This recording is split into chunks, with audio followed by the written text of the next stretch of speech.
মানিশান বলে সাউথের একটি সিনেমা বার হয়েছে, আমি সিনেমাটা দেখতে বসেছিলাম। ফাহাদ ফাসিলের যেহেতু সিনেমা, সেই দেখা আর কি খুবই ইচ্ছা ছিল। তো এই সিনেমাটা দেখানো এই সিনেমাটা দেখানো হয়েছিল, হয়েছে যে ফাহাদ ফাসিল একজন মানে ছিচকে চোর, এক জায়গায় চুরি করতে গিয়ে দেখে যে একটা লোক তাকে হাতে মানে হাত বেঁধে রাখা হয়েছে একটা আহ, এর সাথে, খাটের সাথে। তো দাবি করে যে তার ছেলে তাকে এইভাবে বেঁধে রেখে চলে, এবং তার ভুলে যাওয়ার মানে আছে, ভুলে যাওয়ার রোগ আছে। তো ফায়াদকে সে প্রস্তাব দেয়, এর জন্য যদি খুলে দেয় তাহলে তাকে 25,000 টাকা দেওয়া হবে।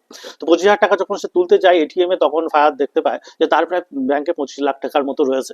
তো সেই কারণে ফাহাদ কি করে, তার সাথে সাথে সে যে জায়গায় যেতে চায় সেই জায়গায় বাইকে করে নিয়ে যায়। এর মধ্যে নানা ধরনের ঘটনা ঘটতে থাকে, এবং সিনেমার ভেতরে প্রচুর টুইস্ট এবং নানা ধরনের ঘটনা আপনাকে মানে সিনেমার লাস্ট অব্দি এনগেজ করে রেখে। মুখ্য ভূমিকায় যে অভিনয় করেছে ভাদি বেলু বলে যে লোকটা, সেই লোকটা কিন্তু আমরা যে সমস্ত মশালা যে সমস্ত সাউথের সিনেমাগুলো দেখি তাতে কিন্তু কমেডি ছোট ছোট রোলে তাকে দেখেছি। এখানে তাকে মেন রোলে দেওয়া হয়েছে, যদিও তার অ্যাক্টিং আমার মানে চরম কিছু লাগেনি। কিন্তু মোটামুটি চলেই যায়। এবং এই যে সিনেমাটা সম্পর্কে আমার একটা এই সিনেমাটা সম্পর্কে আমার একটা মিশ্র প্রতিক্রিয়া রয়েছে। সিনেমাটা ফার্স্ট হাফটা ভালো, সেকেন্ড হাফে গিয়ে পরিচালনার জন্য কিছুটা জায়গায় যেন একটু খেই হারিয়ে ফেলে।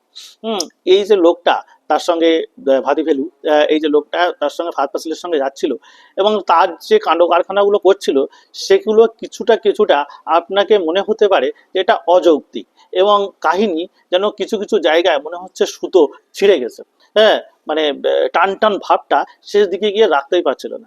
হ্যাঁ, এই জায়গাগুলো কিন্তু সিনেমার উইক পয়েন্ট। তো আপনি মানে অবশ্যই দেখার মতো সিনেমা না, কিন্তু ওয়ান টাইম ওয়াচ হিসেবে মানিশান সিনেমাটা দেখতে পারেন। ফাহাদ ফাসিলকে ভালো লাগবে, যদিও আমার মনে হয় কাস্টিং এ ফাহাদ ফাসিলের জায়গায় অন্য একজনকে নিলে বেটার হতো।